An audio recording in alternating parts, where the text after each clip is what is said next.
Hello everyone. तो कैसे हैं आप लोग। तो जैसा कि आपने मेरा थंबनेल देखा होगा, आप समझ ही गए होंगे कि मैं आज आपको 10 ऐसी मिस्टेक्स बताने वाली हूँ जो हर बच्चा अपने बोर्ड में कर सकता है। तो अगर आप 10th क्लास के हैं तो आपके लिए ये वीडियो बहुत इंपॉर्टेंट है, क्योंकि बोर्ड्स आपका फर्स्ट टाइम है। एंड जो बच्चे 12th के हैं, मैं उनसे ये कहूँगी कि आप लोग अपना बोर्ड्स दे चुके हो, तो यू नो द एक्सपीरियंस। तो ये वीडियो 10th और 12th दोनों बच्चों के लिए बहुत इंपॉर्टेंट है।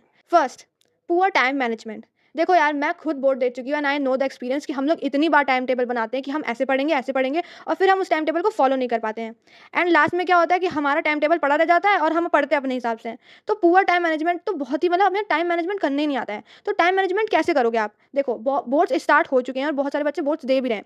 तो मैं आपको ये कहना चाहती हूँ कि अब जो आपका टाइम है वो बहुत क्रूशियल है, क्योंकि आपको एग्जाम देना है अब, ठीक है। तो आप क्या करो ना, जब आप अगर अभी आप पढ़ रहे हो तो आप दिन में कम से कम 5 से 6 घंटा बनाओ, कि कोई भी 5 से 6 घंटा जिसमें आप कंफर्टेबल हो, और फिर उस टाइम में आप अच्छे से 3 से 4 घंटा या 5 घंटा जितना भी पढ़ना है पढ़ लो। सेकंड मिस्टेक ये है कि आप लोग को रिवीजन को स्किप नहीं करना है। देखो यार, मैंने बहुत सारे लोग को देखा है, वो लोग मेरे साथ ही आते थे बस में और वो लोग बस में ही रिवाइज करते थे।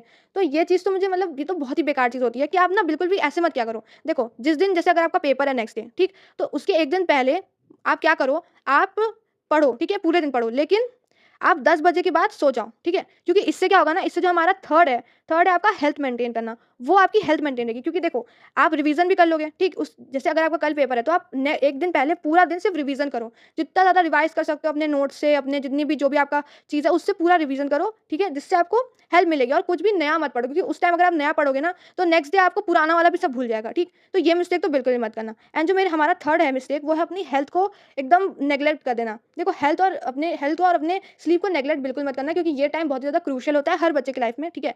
तो आपको क्या करना है ना, आपको 10 बजे तक ही पढ़ना है। 10 बजे के बाद कुछ भी हो, नींद आए ना आए, बस बेड पे लेट जाना, ठीक है। नींद आए चाहे ना आए, क्योंकि भले या फिर 4 बजे उठ के फिर पढ़ने लग जाओ, लेकिन 10 से 3 या 4 बजे तक तो आप कुछ भी मत करना, क्योंकि बॉडी को आपके आराम की ज़रूरत होती है। एंड आपका जो बॉडी होता है वो क्लीनिंग भी कर रहा होता है, सेल्फ क्लीनिंग कर रहा होता है, और आपके ब्रेन को भी रेस्ट चाहिए होता है। तो प्लीज़ वो टाइम तो बिल्कुल भी मत। उसके बाद हम आते हैं अपनी फोर्थ मिस्टेक पे। फोर्थ मिस्टेक है अपने इंपॉर्टेंट टॉपिक्स को इग्नोर कर देना। देखो यार, बहुत सारे टॉपिक्स होते हैं एग्जाम में जो कि बहुत इंपॉर्टेंट होते हैं, पर हमें समझ ही नहीं आता कि वो इंपॉर्टेंट है। हमें लगता है ये वाला टॉपिक तो बहुत कठिन लग रहा है, इसको छोड़ देते हैं, आगे पढ़ लेते हैं, ठीक। तो अगर अभी आपका पेपर नहीं हुआ है, और अभी अगर आपका पेपर होने में 2 दिन या 1 हफ्ता या 3 दिन बचे हुए हैं, तो आप क्या करो ना, हार्ड टॉपिक पहले पढ़ो, फिर उसके मॉडरेट पढ़ो, फिर ईजी पढ़ो। इससे आपको बहुत हेल्प मिलेगी, ठीक। उसके बाद हम आते हैं अपने फिफ्थ पॉइंट पे। फिफ्थ पॉइंट अपना ये है कि आप ना अपने मॉक पेपर को ज़रूर लगाना। मॉक पेपर चाहे कुछ भी हो जाए, किसी कोई भी क्लास का बच्चा हो, 10th का हो चाहे 12th का हो, किसी भी सब्जेक्ट का पेपर हो, इवन अगर फिजिकल एजुकेशन का पेपर हो ना, उसका भी 2 साल का या 3 साल का, और बाकी सब्जेक्ट में 10 साल का मॉक पेपर तो लगा के जाना। उससे बहुत हेल्प मिलती है, आई एम टेलिंग यू, मैंने किया था और उससे बहुत ज़्यादा हेल्प मिलती है मुझे, ठीक।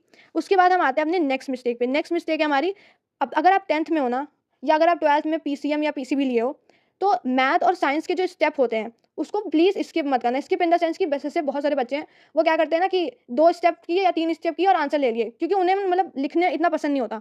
पर मैं आपको बता रही हूँ, आप चाहे 11th में ऐसे कर देना, आप 9th में भी ऐसे कर देना, पर अगर आप बोर्ड्स दे रहे हो ना, तो बोर्ड्स में आप जितना ज़्यादा एक्सप्लेन कर सकते हो अपने स्टेप्स को, उतना ज़्यादा स्टेप्स को एक्सप्लेन करके करना। क्योंकि बहुत सारे बच्चे क्या करते हैं, देखो, स्टेप पे मार्किंग होती है। अगर आप स्टेप ही छोड़ दोगे, अगर आप उनको ब्रीफली बताओगे ना कि स्टेप हमने किया क्या है, तो नंबर नहीं मिलेगा। नेक्स्ट मिस्टेक हमारी ये है कि आप अपने आंसर शीट को करने के बाद, जैसे आपने पूरा पेपर सॉल्व कर लिया, आपने पूरा लिख लिया, आधे घंटे पहले आप अपना लिख के खत्म कर लेना, ठीक। जिससे क्या होगा ना, आपको हेल्प मिलेगी, फिर अपने आंसर शीट को चेक कर सकते हो। अब आप अपने आंसर शीट को कैसे चेक करोगे, आप सारी मिस्टेक्स चेक करना, कहीं स्पेलिंग मिस्टेक तो नहीं है, कहीं मैंने कुछ मैथ सॉल्व करते हुए एरर तो नहीं कर दिया। जो भी इंपॉर्टेंट टॉपिक है उसको आप अपने मार्कर से थोड़ा हाईलाइट कर लो, मतलब ब्लैक पेन से या ब्लू पेन से अपने हाईलाइट कर लो, ठीक। या फिर अपने मार्जिन बना लो, ठीक। और एक चीज़ और मैं इसमें एडिशनल बोलना चाहती हूँ कि देखो, राइटिंग, लोग कहते हैं कि राइटिंग सुंदर करो, राइटिंग सुंदर करो। मैं बता रही हूँ, राइटिंग से घंटा मतलब नहीं है, ठीक। आपको मतलब रखना है सिर्फ अपने क्लीननेस पे, कि आप कितना साफ लिख रहे हो। अगर आपकी राइटिंग बहुत सुंदर है, पर अगर आपने एकदम मैस करके, एकदम हजड़बज, मतलब एकदम खिचड़-पिचड़ करके लिख दिया, ठीक, तो आपको नंबर अच्छे से नहीं मिलेंगे, क्योंकि उन्हें अगर पढ़ में ही नहीं आएगा, पढ़ ही नहीं पाएंगे वो लोग, तो कैसे नंबर देंगे।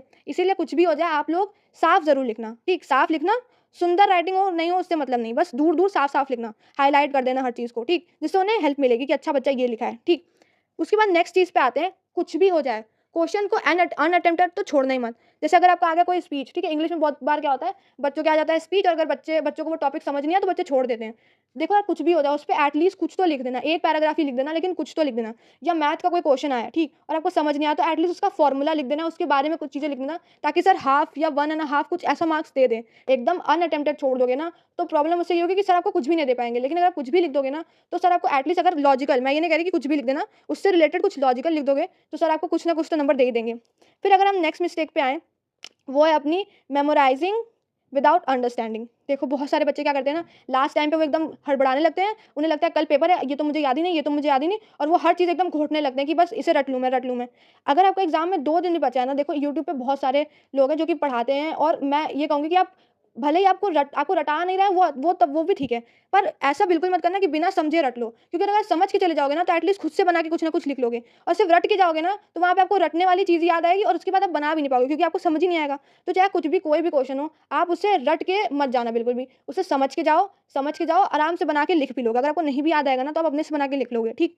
एंड लास्ट 10th मिस्टेक है हमारी, अपने इंस्ट्रक्शन को, जो भी आपका पेपर मिलता है, कहा जाता है पेपर मिलने के बाद कि 5 मिनट आपको मिल रहा है रीड करने को। तो पेपर जब आप रीड करोगे ना, तो उसमें जितने भी इंस्ट्रक्शन है कि सेक्शन ए कितने मार्क्स का है, बी कितने मार्क्स का है, ठीक है, किसमें कितना मार्क्स है, कौन सा ऑप्शनल है, कौन सा किसमें ऑप्शन दिया हुआ है, ठीक है, वो सब कायदे से देख लेना। क्योंकि एक बार मेरे से क्या हो गया था, मैंने ऑप्शनल देखा नहीं था और मैंने दोनों कर दिया था, तो उसपे मेरा मार्क्स थोड़ा कम हो गया था, ठीक है। तो ये चीज़ आप नोटिस कर लेना, ठीक। आई होप ये 10 मिस्टेक्स आप अपने बोर्ड में बिल्कुल ही मत करना, and best wishes from me कि आपका बोर्ड बहुत बहुत बहुत अच्छा हो, ठीक है। And if you like this video, please subscribe and follow me for more. Thank you.